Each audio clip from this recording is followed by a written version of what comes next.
কি ভাবছ আমি তোমাকে ভুলে গেছি? আরে না, তোমাকে ভোলা এতটাও সহজ না, কারণ আমি তোমার মায়ার কারাগারে বন্দি। আরে বন্দির হবে না কখনো যাবিন। জানি আমাকে তুমি মনে রাখবে না, ভুলে যাবে, তবে আমি তোমাকে ভুলতে পারবো না কোনো দিন, মনে রাখবো চিরদিন। তুমি আমায় ভুল বুঝেছ আর চলে গিয়েছো অভিমানে, তবে আজও রয়ে গেছো আমার হৃদয়ের গহীনে। আর এই হৃদয় থেকে তোমাকে সরানোর সাধ্য আমার নাই।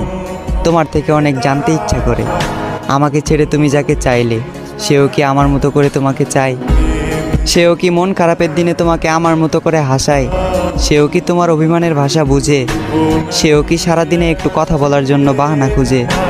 হয়তো হ্যাঁ, কারণ সে তো তোমার মনের মতন। তাই বলি আমার মতো তাকে অবহেলা করিও না, মন গহীনে রেখে করিও তাকে যতন। তুমি আমার কাছে ঠিক চাঁদের মতন, তাই দূর থেকে তোমাকে দেখি অন্য কেউ তোমাকে স্পর্শ করবে, এই কথা